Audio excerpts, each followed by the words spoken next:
નમસ્કાર, BBN news ચેનલમાં આપનું સ્વાગત છે। હું છું કવિતા પંચાલ ને હવે જોઈએ આજના સમાચાર।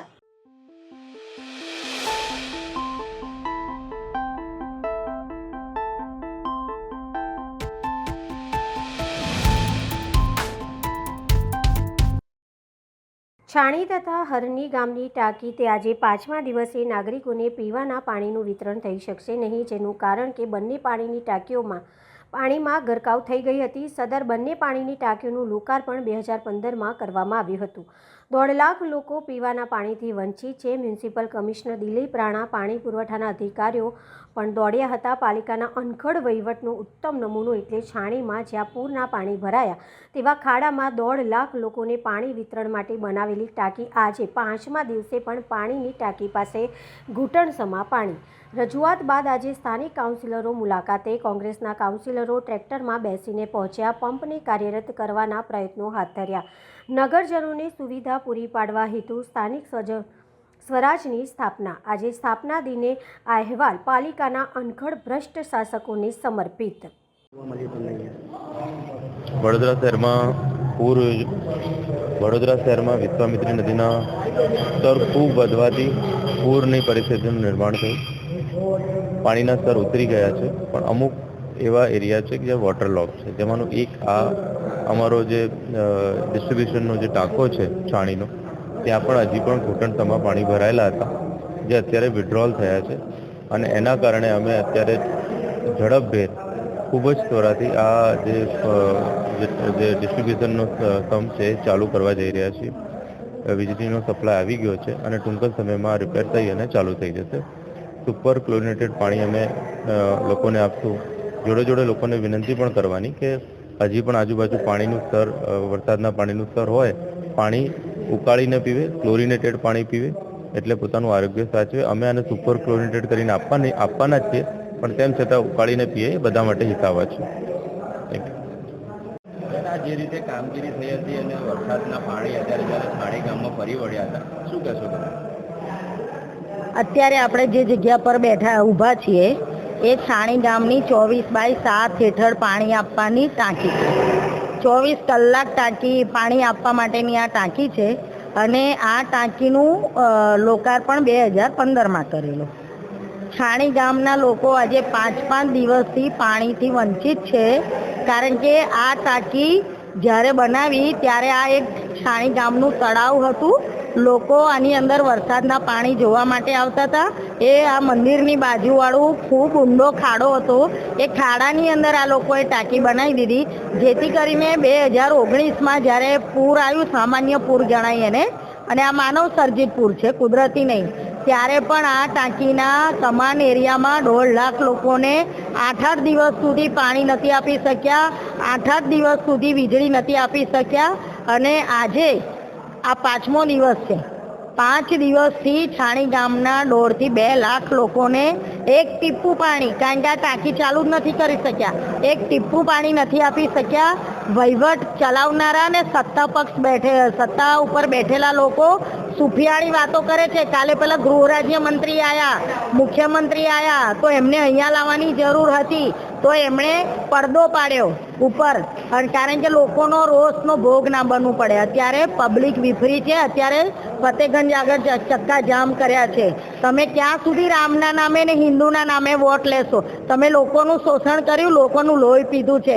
આજે 5 દિવસથી પાણી વગરના લોકો હોય તો એમને નાહવા ધોવાનું કે ઘર વપરાશનું કે પીવાનું પાણી શુદ્ધ વેચાતું લાવે છે। એટલે મારી માંગણી છે કે આ વડોદરા કોર્પોરેશન સુપરસીડ થવી જોઈએ। એ એટલા માટે કે તમે મૃત્યુ પામ્યા, તમારા માનવ સર્જિત પૂરના કારણે 8 વ્યક્તિઓના મૃત્યુ પામ્યા, એ અમે પેપરમાં વાંચીએ છીએ, મીડિયામાં જોઈએ છે। કેટલાય પશુઓ મરી ગયા, જે તમે રાખ્યું છે પશુ, તો એ કેટલા પશુઓ મરી ગયા। આ પશુઓની હત્યા અને માનવ હત્યાના લીધે આ કોર્પોરેશનને સુપરસીડ કરવાની મારી માંગણી છે। અને 5 દિવસથી છાણી ગામના લોકોને પાણી નથી આપ્યું, તો 5 દિવસનો વેરો ના લે અને છાણી ગામના લોકોની માફી માંગવા આવે, સત્તા પર બેઠેલા લોકો અને સત્તા ને વહીવટ ચલાવતા લોકો। એવી મારી માંગણી છે. બેન, જે રીતે હર્ષભાઈ સંઘવી ગઈકાલે અને એના આગલા દિવસથી તેને બરોડાની વિઝિટ કરી રહ્યા છે, ગઈકાલે સરપ્રાઇઝ વિઝિટ નાઇટમાં લીધી, તમે શું કહેશો, ત્યારે છાણી ગામની વિઝિટ લીધી હશે કે નહીં લીધી હોય? એમને ખબર જ છે, મેં આપને કીધું કે પડદો પાડીને વિઝિટ કરાવી છે. પડદો પાડીને વિઝિટ કરાવી છે. પેન્શનપુરાના લોકો આશ્રય સ્થાન આપ્યું છે, ત્યાં આગળ એમની વિઝિટ કરાવી છે. હકીકતમાં તો આવા વિસ્તારમાં લઈને આવવાનું હોય. હકીકતમાં અત્યારે પોદાર સ્કૂલ આગળ તમે જોજો, કાલે અમે ટ્રેક્ટર લઈને ગયા હતા, એ રીતનું પાણી ભરેલું છે. કોના પાપે? તો આ તંત્રના પાપે. આખા છાણી ગામનું પાણી જે ભૂખી કાંસમાં નીકળે છે, એ જૂની નર્મદાની પાછળ તમે જુઓ, પાણી 100% અહીંયાનો પ્રવાહ જાય છે તો 20% પાણી લે છે. એટલો સાંકડો ઘાસ છે. અમે લેખિતમાં મૌખિકમાં રજૂઆત કરી હતી, પણ આ લોકોએ અમારું સાંભળ્યું નથી. એટલે છાણી ગામના ખેડૂતોનું નુકસાન અને છાણી ગામના લોકોનું નુકસાનનું વળતર કોર્પોરેશન આપે એવી મેં મુખ્યમંત્રીને માંગણી કરી છે. સાહેબ, આ જે પાણીના પૂર આવ્યા અને જ્યારે વિશ્વામિત્રી પાટીને જ્યારે છાણી ગામને તલબારી મંગાવી, શું કહેશો તમે? વિશ્વામિત્રી ફાટી ના કહેવાય, વિશ્વામિત્રી તો નદી જે છે અને એ જે પ્રમાણે ચાલી રહી છે ચાલે જ છે, પણ ઉપરવાસમાં પાણી વધ્યા અને ત્યાંથી પછી જે પાણી આમાં દરેકના પણ વિશ્વામિત્રીમાં અને બીજા બધા નાની નાની જે નદીઓ હતી, હવે એ નાળામાં પરિવર્તિત થઈ ગઈ છે. અને હવે બીજું એ છે કે વિશ્વામિત્રી અને બધા નાળાના બધા રિક્લેમેશન કરીને એની ઉપર બધા આડેધડ બાંધકામો કરેલા છે અને પાણીનો નિકાલના કોઈ કરી પણ હશે, પણ બહુ એટલી સિગ્નિફિકન્ટ નથી કે જે ફોર્સમાં પાણી અહીંયા આવે છે દર વખતે એ પ્રમાણે એનું નિકાલ થાય એવી કોઈ યોગ્ય એ લોકોએ સગવડ કરી એવું લાગતું નથી. અને જેના કારણે આખા વડોદરામાં જેમના ઘરે પાણી નથી આવ્યું એ પણ, અને જેમના ઘરે પાણી આવ્યું છે અને જેમને ઘણું બધું નુકસાન થયું છે એ બધાનું પણ એ વચ્ચે ઓછે અંશે દરેક જણ સફર થયા છે. અને અમારી ઈચ્છા એ છે, અમારી માંગણી એવી છે કે આ જે છાણી ગામમાં જે અત્યારે પંપના બધા પાણીની અંદર આજે 5 દિવસથી જે ડૂબી ગયેલા હતા અને ના ચાલુ કરી શક્યા, પણ આવી જ પરિસ્થિતિ વારે ઘડીએ જો સર્જાય અને દર વર્ષે કંઈ સ્થાનિકોને પોસાય નહીં, કેમ કે દરેક પોતાના ખિસ્સાના પૈસા ખર્ચા કરીને અત્યારે પણ ટેન્કર મંગાવી રહ્યા છે, પણ એ પણ બધું દોડું પાણી આવે છે ને એવું છે, પણ દરેકને આ પોસાય એવું છે ને. એટલે ઘણા લોકો વગર પાણીએ અને વગર ખોરાકે ને એવું રીતે એ લોકો રહી જાય. આજે પણ ઘણા લોકોના ઘરમાં પાણી છે. એટલે મારી અહીંયાના જે સ્થાનિકો જે અધિકારીઓ છે એમને મારી વિનંતી છે કે જેટલા પણ પાણીના નિકાલના જેટલા જે એ છે સંસાધનો એને વ્યવસ્થિત રીતે પાણી વરસાદ પડ્યા પહેલાં એનું પ્રોપર એ કરીને એનું ખોદકામ કરીને અને જે પોળું કરવાનું હોય તે બધું કરીને પાણીનો નિકાલ થાય. અને જ્યારે વરસાદ પડે ત્યારે પણ લોકોના ઘરમાં પાણી ના ભરાય. અને જે પાયાની જે જરૂરિયાત છે, જેવું કે આ પંપ છે, પંપ હાઉસમાં પાણી આવે એ આ તો આ વર્ષે થયું, અત્યારે રિપેર કરીને ચાલુ કરી દેશે, પણ માન લો કે બીજા અમુક ટાઈમ પછી અચાનક વરસાદ, હવે તોફાનનું કંઈ ઠેકાણું નથી હોતું, ગમે ત્યારે તોફાન આવીને વરસાદ અચાનક આવી જાય છે અને આ રીતે ફરી થયું તો દર વર્ષે કેટલું કરશે. એટલે મારો મંતવ્ય એ છે કે આ પાણીનો આ જે પંપના જે લેવલ છે એ લેવલ આપણે વધારવા જોઈએ, ઓછામાં ઓછા 10 ફૂટ, સો દેટ આગામી ક્યારે પણ વર્ષોમાં જ્યારે પણ આ રીતનું પૂરની પરિસ્થિતિ સર્જાય ત્યારે લોકો પાણી જે જરૂરિયાતની વસ્તુ છે એનાથી એ લોકો વંચિત ના રહે અને દરેકને વ્યવસ્થિત એ લોકો એમના એ કરી શકે. મારું નામ છે William Jacob Pius. Ward number 2માં આવેલા જાદવપર ખાતે નાગરિકો દ્વારા સ્થાનિક કોર્પોરેટરનો વિરોધ કરવામાં આવ્યો. વડોદરા શહેરમાં પૂરનું જે નિર્માણ થયું અને ત્યારબાદ કહેવાય છે કે જેવી રીતે કામગીરી કરવામાં આવી અને તે કામગીરી અંદર પણ ખાસ કરીને નાગરિકો સુધી ના કોઈ કીટ પહોંચી, ના કે પાણીની બોટલો તે નાગરિકોએ સહન કરી લીધું. પણ જ્યારે વાત હોય વિસ્તારના સોસાયટીની સફાઈની, ત્યારે કહેવાય કે સોસાયટી દ્વારા જે સાફ સફાઈ કરવામાં ન આવી અને સોસાયટીની બહાર સાફ સફાઈનો કચરો મૂકવામાં આવ્યો, પણ કહેવાય છે ને કે ડમ્પર ચાલકે કચરો લેવાની ના પાડતા સ્થાનિક લોકોએ વોર્ડ નંબર 2ના કોર્પોરેટરનો સખત વિરોધ દર્શાવ્યો હતો. જે રીતે મહાવીરભાઈ વર્ષાબેન અહીંયા કોર્પોરેટર છે, કોર્પોરેટર આવ્યા અને સ્થાનિકો રોષે ભરાયા છે, ક્યાંક ને ક્યાંક તેઓને જમવાનું પણ નથી મળી આવ્યું. બિલકુલ, જે રીતે આ જેટલા પણ લોકો છે, માતાઓ, ભાઈઓ, બહેનો, અમારા મોટા પ્રમાણમાં આરોઈ માસી બધા જ ભારતીય જનતા પાર્ટીના વર્ષોથી પરિવાર છે અને જે રીતે અચાનક વડોદરા શહેર ઉપર પૂરનું સંકટ આવ્યું અને મારા લોકોએ ખૂબ કહું ને સહેમતાથી એનો સામનો કર્યો અને એમનો આક્રોશ જે છે ને એ બિલકુલ અમારે ઝીલવું જ પડે. એમની કોઈ પણ રજૂઆત છે તંત્ર સુધી પહોંચાડવાની હું ખાતરી આપું છું. આ વિસ્તારમાં જે કંઈ નાની મોટી અમારાથી ચૂક રહી છે એ પૂરણ કરવાનું પણ, જે રીતે પાણીની બોટલો કશે ના મળી હોય એ પણ જે મારી માતાઓ કહેશે હજી પણ પહોંચાડવા માટે અમે અધિકારીઓને કહીશું. અને એક આપના મીડિયમના માધ્યમથી કહી દઉં, અહીં જે કોઈ કાર્યકર્તાઓ દૂધ હોય, પાણી હોય, ફૂડ પેકેટ હોય, જમણવાર હોય, એ બધું જ સંપૂર્ણપણે સરકાર વતી આવેલો છે. કેન્દ્ર અને રાજ્ય સરકાર વતી અહીંના સ્થાનિક આગેવાનો અમે ખાલી સંકલન કરીએ છીએ. એટલે આ કોઈ મારા બાપનો નહીં, ભારત સરકારનું છે અને બધાને ઘર સુધી પહોંચાડવાનું નૈતિક જવાબદારી જ્યારે પ્રતિનિધિ અમને ચૂંટ્યા છે તો એ અમારો સંપૂર્ણપણે નિભાવવાનું અમારી પૂરી જવાબદારી હોય. ક્યાંક ચૂક રહી છે આ વિસ્તાર છેલ્લા ઘણા વખતથી એને માટેની પ્રોસેસ ફાઇલ ચાલી રહી છે. વાર એના પ્રતિનિધિઓ ડાયા કાકા અને અન્ય યુવાનો માતાઓની સાથે અમે મામલતદાર કચેરી જઈએ છીએ. હવે ફરી એક વખતે રજૂઆત કરીશું, વહેલામાં વહેલા એને થાય આ બધાને વિશ્વાસ અપાવું છું કે એનો પ્રયાસ કરીશું. બીજું, આ વિસ્તારમાં સામાજિક સંસ્થાઓ, આ મારા લોકોની સાથે સાથે સ્થાનિક સામાજિક સંસ્થાઓ પણ આ પૂરથી નિપટવા માટે પોતાની જી જાન લગાવી દીધી. છેલ્લા 7 દિવસથી પ્રજાપતિ સમાજ અમારા વિસ્તારમાં ખૂબ મોટા પ્રમાણમાં સેવા કરી રહ્યા છે. આદરણીય હેમાંગભાઈ સાંસદ ના માર્ગદર્શન પ્રમાણે ભારતીય જનતા પાર્ટીના બધા સેવા કરી રહ્યા છે. પરંતુ કંઈક કરીએ ત્યારે ભૂલ થાય છે અને ભૂલનો રોષ એ અમારી પાસે નિકાલે એ સ્વીકારવાની અમારી તાક સહેમતા હોવી જોઈએ.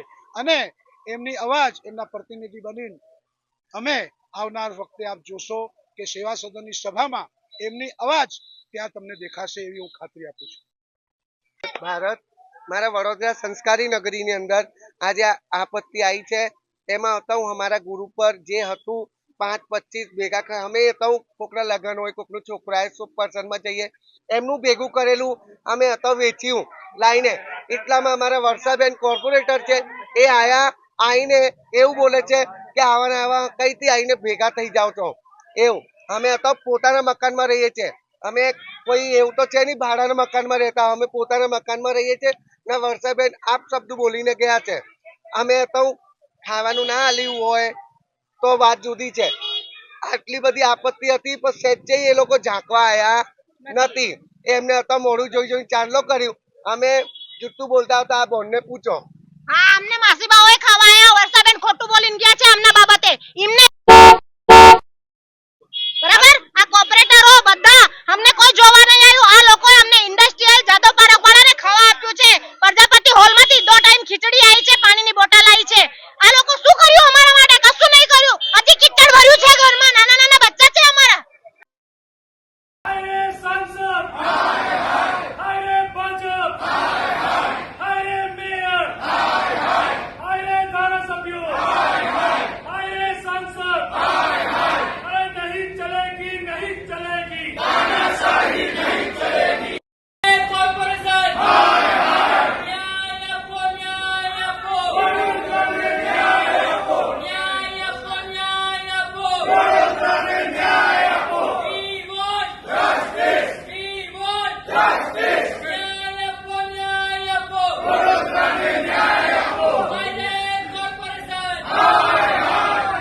ભાજપ સર્જિત પૂરમાં વડોદરા શહેરના નાગરિકોનું ખૂબ મોટું નુકસાન થયું છે. વડોદરા શહેર કોંગ્રેસ દ્વારા આજે વડોદરાના કલેક્ટરને આવેદનપત્ર આપી રજૂઆત કરી. વડોદરાની પ્રજાને આર્થિક સહાય અને જે અધિકારીઓના ભ્રષ્ટાચારના લીધે વડોદરાને આ મહાવિનાશક પૂરનો સામનો કરવો પડી રહ્યો છે તે તમામની સામે કાર્યવાહી માટે રજૂઆત કરવામાં આવી. પાલિકાના ભ્રષ્ટ સત્તાધીશો નેતાઓએ શહેરને ડૂબાડ્યું. તાજેતરમાં આવેલા પૂરમાં જવાબદાર સામે કાર્યવાહી કરવાની શહેર કોંગ્રેસની માંગ. પ્રમુખ વિપક્ષી નેતા, કાઉન્સિલર, હોદ્દેદારો, કાર્યકરો પહોંચ્યા હતા. કલેક્ટર કચેરી ખાતે ભારે સૂત્રોચ્ચાર પોકારી વિરોધ નોંધાયો હતો. પોલીસ સાથે ઝપાઝપી પણ સર્જાઈ હતી.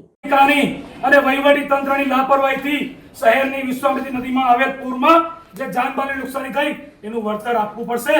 અને કેશ ડોલ 100 રૂપિયા નહીં ચાલે સાહેબ. ભીખ આપો છો વડોદરાની પ્રજાને. 2,500 ઘર વખરી કોનું ઘર ચાલે? આ મોંઘવારી તો જુઓ કેટલી મોંઘવારી છે. સર્વે કરો તો બરાબર કરો. 5,000 કરોડ કરતા વધારે નુકસાન થયું છે વડોદરા શહેરને. જાનમાલને, વાહનને, પ્રોપર્ટીને, લોકોનું વરોસનું અનાજ, ઘર, દાળ, ચોખા, જીવન જરૂરી ચીજ વસ્તુઓ, ટીવી, ફ્રીજ, પંખા, સોફા તરતા હતા, ગાડીઓ તરતી હતી વડોદરામાં.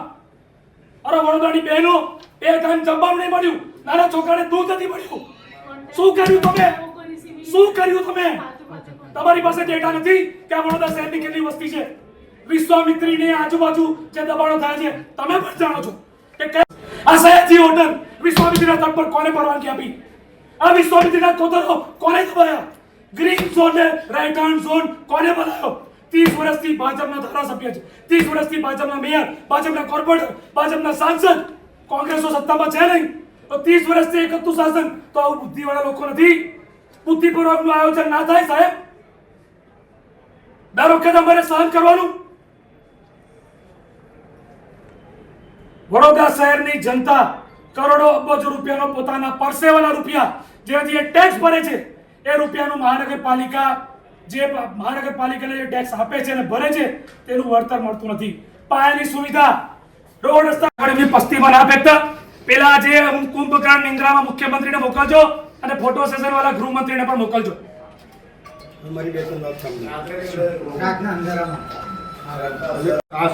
જે કાંસનો માપ હશે તમારી પાસે, જે સર સયાજીરાવ ગાયકવાડની રૂપારેલ કાંસ, ભૂતી કાંસ, મસીયા કાંસ અને વિશ્વામિત્રી, સરકારે જ નિયમ બનાવ્યો છે કે 30 મીટરની અંદર કોઈએ બાંધકામ નહીં કરવું અને સરકાર જ એને ઝોન ચેન્જ કરી આપે છે. તો સરકાર બી એટલી જ ગુનેગાર છે, તમે બી એટલા ગુનેગાર છો અને કમિશનર બી એટલા જ ગુનેગાર છો.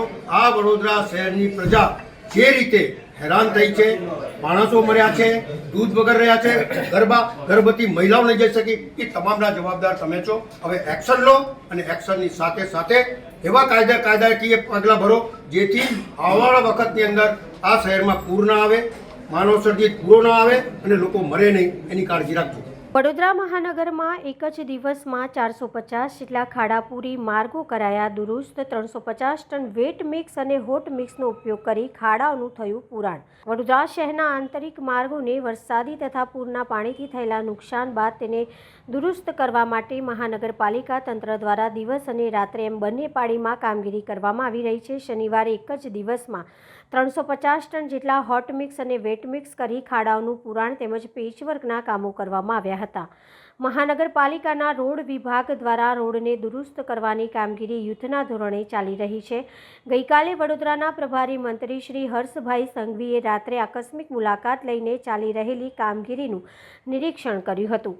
શનિવારે મહાપાલિકાના રોડ વિભાગ દ્વારા જ શહેરમાં હાલ અંદાજિત 24 જેસીબી, 23 ડમ્પર, 19 નાના ડમ્પર, 40 જેટલા ટ્રેક્ટર મારફતે અંદાજિત 350 ટન વેટ મિક્સ તથા હોટ મિક્સનો ઉપયોગ કરી માર્ગોને દુરુસ્ત કરવામાં આવ્યા હતા.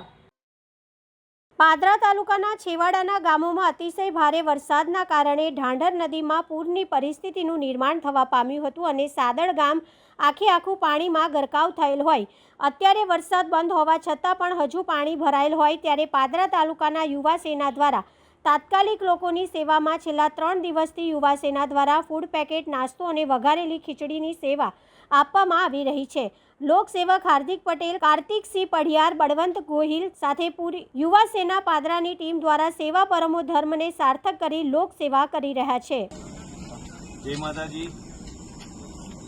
આજ રોજ સાદડ ગામે અમે યુવા સેના, કરણી સેના અને અમારા મિત્ર મેહુલભાઈ અમીન જે કિસાન સંઘના પ્રમુખ છે અને બીજી પણ ટીમો છે જે આજવાથી પણ આવી છે, તે આ પાણી ભરાતા ગામ આજે તમે જોઈ શકો છો કે 4 દિવસથી અંધકારમાં છે અને પાણી આવી ગયું છે અને એનો ખતરો બી છે મગરોનો. અને અમારી યુવા સેના આજે ફૂડ વિતરણ કરવા આવી છે, ફૂડ કીટો બનાવીને. અને ગામ તરફથી અમને એવું મેસેજ મળ્યો છે કે અમને પાણીની પણ તકલીફ છે. તો અમારી યુવા સેના અને મેહુલભાઈના દ્વારા અને કરણી સેના દ્વારા અમે આવતીકાલે અમે પાણીની ટેન્કરો સાથે અમે આ ગામમાં આવવાના છે અને હંમેશના માટે દીન દુખિયાને આવા સમયમાં, કપરી સમયમાં અમારી યુવા સેના હંમેશના માટે અમે આવા કાર્યો કરતી રહેશે અને અગ્રેસર રહેશે અને કોઈ પરિવારને એવું દુઃખ નહીં થાય કે આ જે કુદરતી આફત આવી છે એનાથી બચવા માટે અમારી યુવા સેના અને કરણી સેના અને મેહુલભાઈની ટીમ સાથે અમે ગમે તેવી પરિસ્થિતિ હશે પણ અમે આ ગામને બચાવીને અને એમને જે બી સગવડ થતી હશે એટલી સગવડ કરીશું. અને હું બધા જે મંડળો છે સેવાકીય મંડળો એમને મેસેજ કહેવા માંગુ છું કે બધા એક સંકલ્પમાં રહે, બધાને એક કોન્ટેક્ટમાં રહે. એક જ જગ્યાએ એક જ ટાઈમમાં બધું જમવાનું જશે તો જમવાનું બગાડ બી થશે. એટલે હું એમને વારંવાર કહેવા માંગુ છું, મેસેજ બી કરું છું અને અપીલ બી કરવા માંગુ છું કે એકબીજાના કોન્ટેક્ટમાં રહો. એ સવારે આપે તો આ સાંજે આપે તો દિવસો લંબાઈ જશે અને આ હોનારક જે થઈ છે કુદરતી એનાથી બહાર બી નીકળી જશું. એટલે બસ એક જ મારો મેસેજ છે કે આ એકબીજાના સંકલ્પમાં રહે અને આ કપરી સમયમાં આ સાદડ ગામ હોય કે કોઈ અન્ય ગામ હોય એનાથી બચવા માટે આપણે જે બી પ્રયાસ કરો, જે બી સેવાકીય પ્રયાસ કરો એ બહુ આ સમય જે કપરો સમય છે તેનાથી બચવા માટે અમારી યુવા સેના અને કરણી સેના અને અમારી મેહુલભાઈની ટીમ આ અગ્રેસર રહેશે અને આવતીકાલે બી આમાં સેવાકીય પ્રવૃત્તિ ચાલુ રહેશે. અને પાણીની જે તકલીફ છે અમે આવતીકાલે એમને પાણી પૂરું પાડીશું. જે ટ્રેક્ટરના ટેન્કરથી મદદથી અમે જે બી મદદ થતી હશે એ મદદ કરીશું. અમારું એક જ લક્ષ્ય છે, સમાજ સેવા એ જ અમારું કર્મ છે અને આ જ ગામમાં અમે અમારી નજર રહેશે અને જેથી કરીને આ ગામ કારે બહાર આવે અને અંધકારમાંથી કારે ઓમ સુખમાં આવે, સુખાકારીમાં આવે એ જ અમારી અપીલ છે. જનસેવા એ જ પ્રભુ સેવા અને આ બધા મંડળોને વતી હું તમને તમારા થકી આભાર માનું છું. જય હિન્દ, જય ભારત, ભારત માતા કી જય. ભવાની મિત્રો, આજે આપ સૌ જોઈ રહ્યા છો કે સાદર ગામની અંદર અમે સૌ યુવા સેના, કરણી સેના, અમારા બાપુ સાથે અમે બધાય અમારા હાર્દિકભાઈને ભલે ઈજા થઈ હોય છતાં પણ તેઓ અવિરત સેવાની અંદર અમારી જોડે જ છે. આપ સૌ જોઈ રહ્યા છો કે જે લોકો અત્યારે આ કપરી પરિસ્થિતિની અંદર અત્યારે ફસાયેલા છે તમામ લોકોને અમે સૌ કેડ સમૂહના પાણીની અંદર સૌ કંઈક ને કંઈક અમારાથી બનતી જે પણ સેવા થાય એ તમામ સેવા કરવા અમે પણ કટિબદ્ધ થયા છે. તમામ જે અલગ અલગ સંસ્થાઓ દ્વારા, અલગ અલગ સંગઠનો દ્વારા અલગ અલગ જગ્યાએ સરસ સેવા કરવામાં આવે છે. પરંતુ ખાસ એક વાત કહેવા માંગુ છું કે એ સેવા વેચીને અલગ અલગ જગ્યાએ અલગ અલગ કરવામાં આવે તો મજા આવે કે જેથી કરીને જમવાનું પડી ના રહે, તમામ લોકોને જમવાનું મળે. પાછલા ગામ હોય છતાં એમને બધાને જમવાનું મળે. આપ સૌએ સેવા સરસ કરી છે અને જોરદાર સેવાને સલામ કરીએ છીએ અમે સૌ. અને જ્યાં પણ જરૂર પડે ત્યારે યુવા સેના, કરણી સેના અમે સૌ, અમારી સમગ્ર ટીમ, અમારા બાપુ સાથે અમે સૌ આપની સાથે હર હંમેશા માટે દિન દુખિયાની સાથે હંમેશા યુવા સેના ગુજરાત હંમેશા રહેશે, કરણી સેના હંમેશા રહેશે. આપ સૌ જાણો છો એ પ્રકારે કે અત્યારે કપરી અનહદ પરિસ્થિતિ છે તેમાં અડીખમ અમે સૌની સાથે રહીએ છીએ. જય માતાજી, જય ભવાની.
અમદાવાદથી વડોદરા એક્સપ્રેસ હાઈવે પર વડોદરા ટોલટેક્સ નજીક એક ટેક્સી પાર્સિંગ અને પ્રાઇવેટ અર્ટિકા વચ્ચે ઓવરટેક મારવાના ચક્કરમાં ગાડી ડિવાઈડરમાં જઈને ઘૂસી ગઈ હતી. એમાં કોઈ જાનહાનિ થઈ નથી. ટેક્સી પાર્સિંગવાળાની દાદાગીરીથી પ્રાઇવેટ ટેક્સીવાળાને માર મારવામાં આવ્યો હતો.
તો આ હતા આજના સમાચાર. આવતીકાલે ફરી મળીશું આ ચેનલ પર આ સમય. ત્યાં સુધી સમગ્ર BBN ન્યૂઝ ચેનલની ટીમને રજા આપશો. નમસ્કાર.